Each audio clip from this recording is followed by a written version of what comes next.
Hello beautiful and welcome back to my channel. Welcome to this video where we are going to talk about private label. You hear this term getting thrown around left, right and center. We are going to chat about what is really private label and what do people mean when they say private label and what kind of different sorts of private labeled are there. And if you haven't been here before, if this is your first video here, hello, my name is Angie. I am such a lover of beauty makeup. I love everything beauty and makeup related, especially colorful makeup. So if you want to see some more colorful makeup on your timeline, don't forget to subscribe because I upload 5 videos a week. Okay, I am going to be using some new products, some oldies but goodies, some things that I'm in the process of reviewing. I will link all the things that I'm using down in the description box if you're wondering about any of the things that I'm using, because I probably will not be talking that much about the makeup while I'm using it. I'm going to zoom in though, but if you're interested in any of these things, check the description box. I'll link everything there. So when people talk about private labeled in the makeup community, it can mean a bunch of different things. And this is one of the reasons why this is a little bit of a confusing term, because always when people discuss this, people are coming from different perspectives and from different meanings of this term, which makes discussions around this a little bit difficult. It has been labeled as something that is cheap, something that is like a shortcut, something that is like almost cheating, or something that is lower quality. And I want to discuss like how that came to be and my personal opinions about it. Normally what private labeled means is that it's not your own formula. It is not the brand's own exclusive formula. They are either borrowing a formula or borrowing or buying like an already made color or an already made palette. And this is why it's a little bit confusing, because I remember, and maybe you remember too if you've been in this for a bit, there was a big discussion about Morphe back in the day being private labeled. And with them being private labeled, they bought already pre-made palettes and they put their own logo on it. That to me is the lowest effort of private label, because it's literally you are buying something either wholesale, some people will buy like off AliExpress or Alibaba or some other kind of wholesale, and they will just put their name on it, and they've literally not done a single thing with the product except picking it out. And for me, that is the lowest form of private label. That is basically zero effort. You didn't pick the shades, you didn't pick the concept, you didn't do anything but pick out the palette. So when I say private labeled in the beginning of my channel, this is what I meant. But private labeled as a concept has grown a little bit over these past years, and I think it's the boom of new brands that have gotten people to realize that you can borrow a formula from a factory, because usually factories will have their own formulas. This is how Colourpop started. Colourpop is owned by Seed Beauty, and Seed Beauty was originally a makeup factory that was doing makeup for other brands. Not necessarily private label, but Seed Beauty also managed to do a couple of formulas of their own, and this is how they came up with the... Oh, is that a cat hair? This is how they came up with the Super Shock formula, and they decided instead of selling this formula to someone else or letting people use this formula as a private label formula in their factory, they decided to keep it for themselves, and they created Colourpop. And that's why Colourpop only had Super Shock shadows in the beginning, because that was their own formula. So it's not very uncommon if you're producing makeup that you get offered, this is the kind of formula that we can do in this factory. Do you want to do something with this? And you can tweak the formula, or you can have your own formula. Is that private labeled? I don't know if I think that it's private labeled if you are tweaking a formula that the factory is like, we can do a cream to powder formula. Would you like to do a product in that? And they're tweaking the formula and the colors to fit the brand. I don't think that that is private label, but I know that some people think that that is private label, because it's really expensive to like formulate from the absolute ground up. It's a lot easier and more cost efficient to use a formula that the factory already know that they can do good, and it's something that you also feel is good, and then you tweak it. You can pick your own colors, you can add stuff to it. This is how a lot of brands are working. There's also like the middle road, which is something that I think is a good way to start, and that is that a lot of wholesale factories or a lot of labs will have a catalog of shades that they have available. And this is probably what you have been seeing a lot of from smaller, like really small indie brands. that they are picking shades from a catalog and they're putting them together like they want to, and then they order packaging and they decide on the theme and all of that separately. So the shades are not their own shades, and that's why you sometimes can see this is the exact same shade in this palette from this brand and in this palette from that brand. It's because the shades aren't made exclusively from them like it would be if they were like just starting with the formula and then tweaking it to their desired taste. Instead, they're picking from a catalog of like shades that are already available, and then they are putting them in a palette that they have themselves designed and produced. This is very, very common, and it's a lot more cost efficient, and it's a good way to start. I will say that I personally think that a lot of brands are taking advantage of this way of doing makeup, and I feel like it's a good way to start, and then you hopefully your brand is doing good and you have a vision and the color stories that you're putting together and the ideas that you have for packaging is getting customers in so that you can save some money, and eventually you can create your own custom colors. I will say though that I do see a lot of brands that instead of doing that and going slowly but surely and putting out a couple of banger palettes that they really thought through, they keep putting out palette after palette after palette, sometimes several palettes a month, with these, what I am assuming, I'm not pointing fingers, but what I am assuming is catalog shades because it's so fast paced, and just putting out more and more and more palettes. And I'm wondering, is there an end game? Like, what is your plan? Is this what you're gonna do? Because I feel like part of the creativity process is lost when you're just picking shades that somebody else has made and you're not able to like pick custom shades. Because I know from experience, and this is me having done 2 collab palettes with 2 indie brands that are creating custom colors and custom formulas, because they are slightly on the bigger like scale of indie brands, that it takes a really long time to create your own custom colors, and some colors are more expensive to make than others. I know sometimes people are like, why aren't there more multichromes? Why are there glitter in here? Why are there like all these things? And it's that different shades cost different amount of money to produce. And it's not that it's like harder, it's more like, and I think that sometimes people are like, why can't bigger brands just do multichromes in palettes? It is very expensive to produce a multichrome shadow, and it's not because it's harder, it's because that the actual pigment that you put in, the one that is shifting, it is expensive. And what are big brands going to do about that? What are indie brands going to do about that? They can't do a palette filled with multichrome shadows for $20 because they would lose money on that. Because it would cost them more to buy in just the pigments to do the palette than the palette would sell for. And that's why it's more expensive. It's not that they're like greedy or unable or anything like that.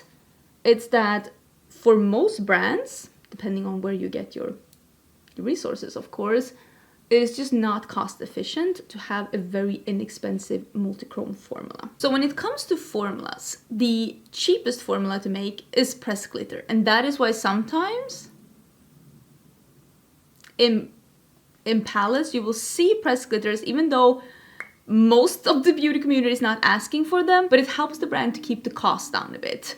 But that's also something to remember. If you feel like something is the same price as all of their other palettes, but it's half glitter, are they trying to save money and you're not getting the real value? Or are there other formulas in this palette that are more expensive and that's why there are glitters in there? Something to keep in mind.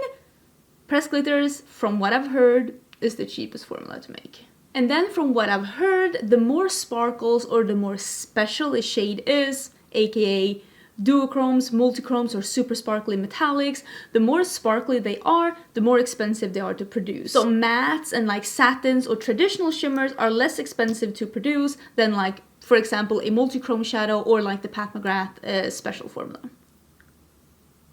So this is why you're probably never gonna see a mini palette from Natasha Denona with 5 multichromes, because you as a customer would just not be willing to pay the price that she would have to put on a mini palette like that.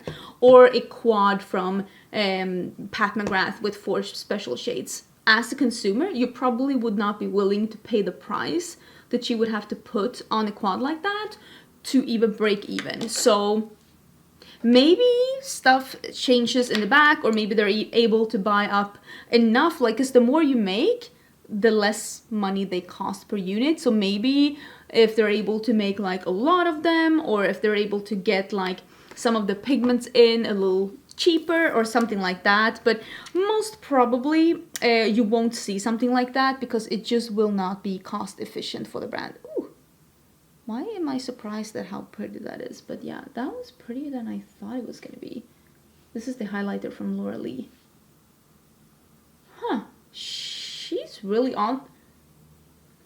Wait, that is... Okay, I said I wasn't gonna talk about the makeup, but I did not expect it to be this pretty. Go you. So of course, when an indie brand, because a really small indie brand, they might only be producing a couple of hundred palettes.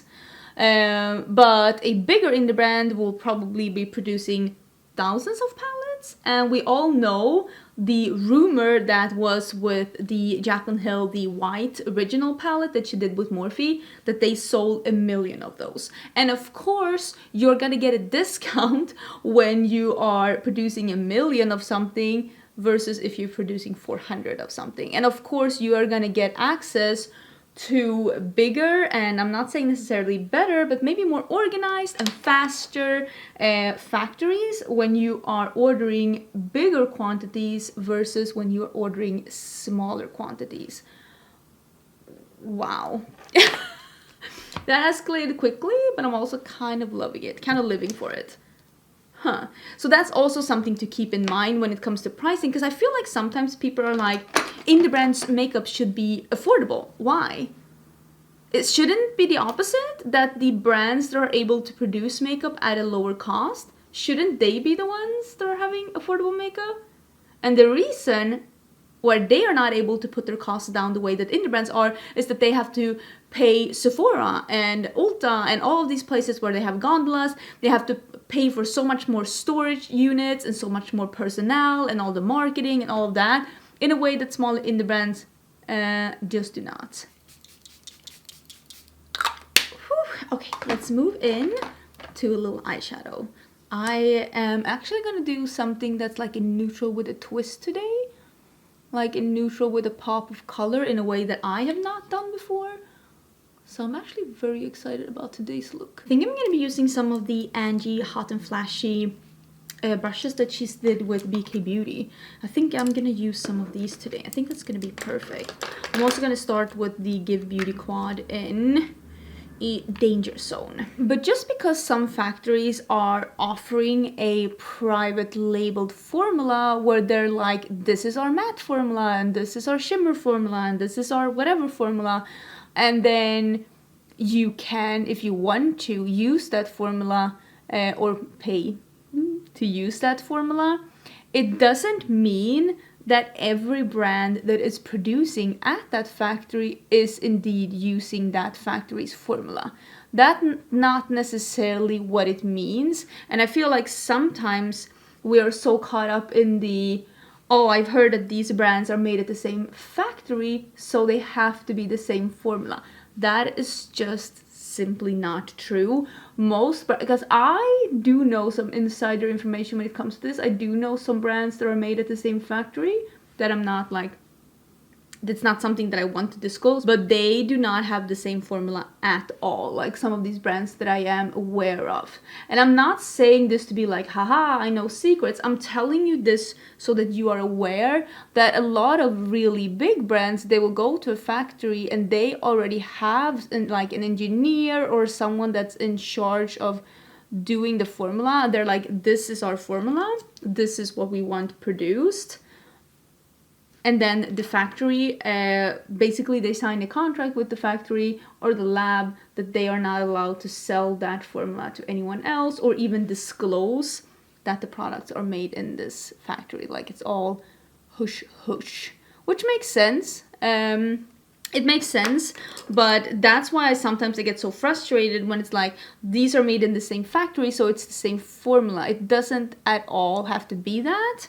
It could be totally different. It could be that one brand has a formula and they are just like, this is our formula and nobody else gets to use it. And we need to remember that most brands most brands, we're talking absolutely the majority of brands, do not have their own production facility. They're not able to produce their own makeup. It is extremely rare that you can do that.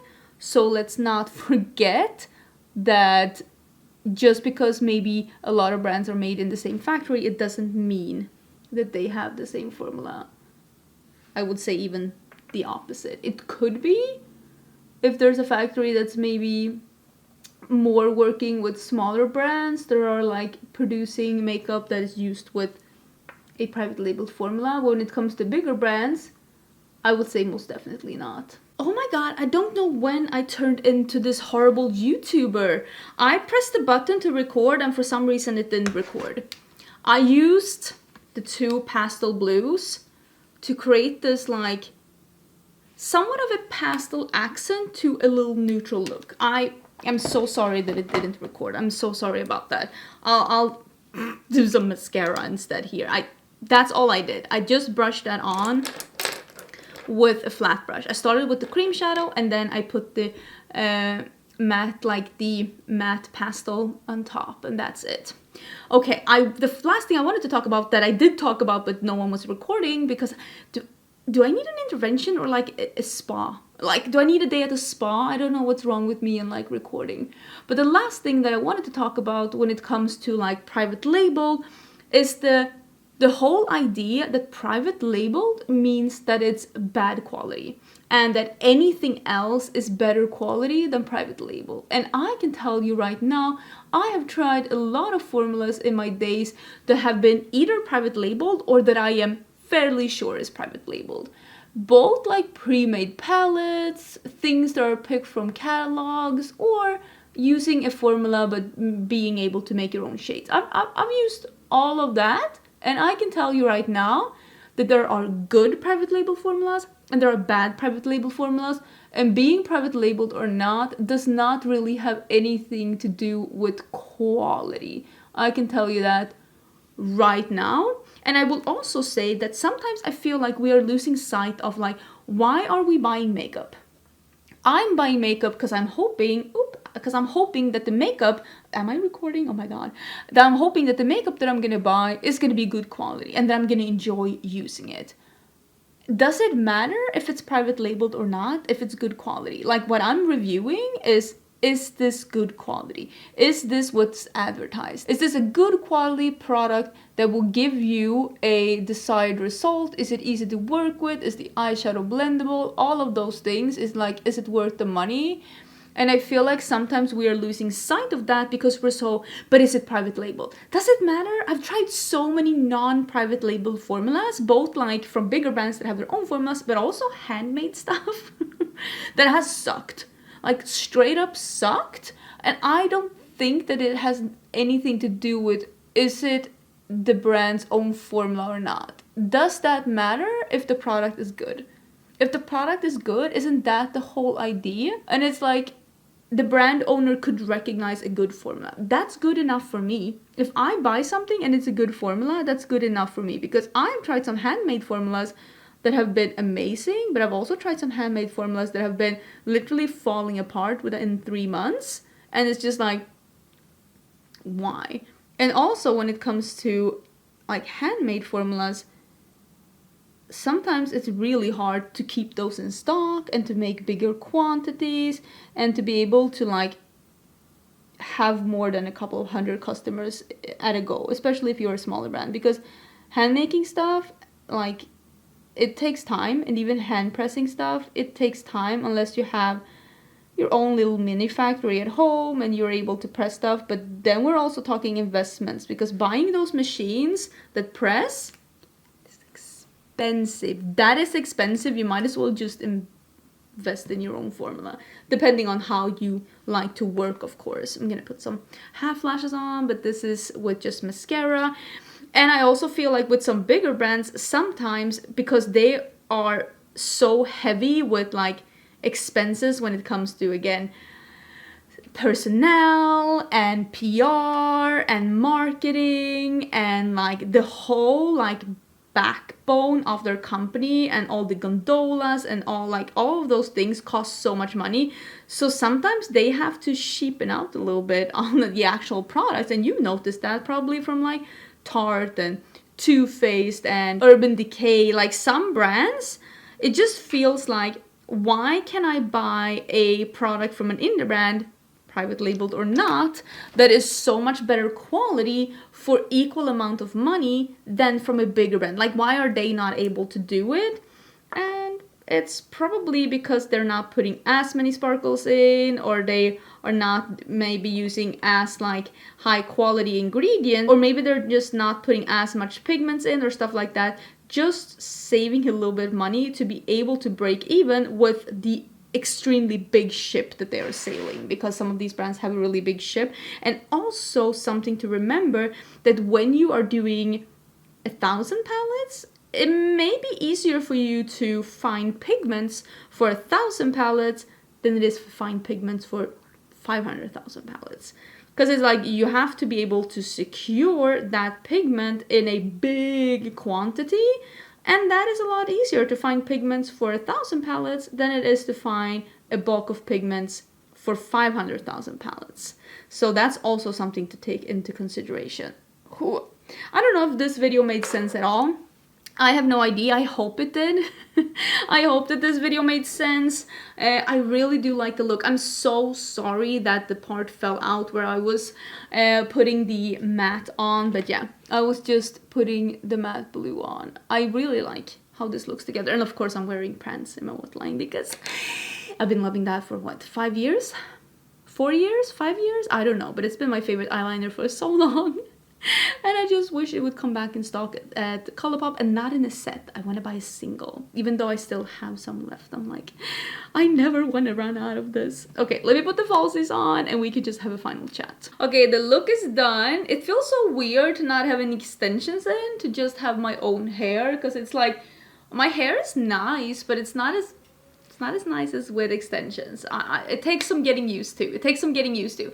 I hope that this video was helpful, and if you have any pointers or any comments, of course let me know down in the comments. Try to keep it respectful though. There has been some wildness going on lately, and I try to keep my comments, like my comment section, a positive, inspiring place where we can comment back and forth if we have a different opinion. Like, it is okay if you have a different opinion, but sometimes everybody just needs to calm down a little bit. Like, no one's attacking you. And also I will say, if your opinion is that I'm ugly, or if your opinion is that I should look or act in a way that better suits your needs or wants, maybe keep that to yourself. Because like, maybe there are forums on the internet where you can share that opinion. Maybe this isn't the place for that. It's easy to forget, but remember, you can be honest and rude.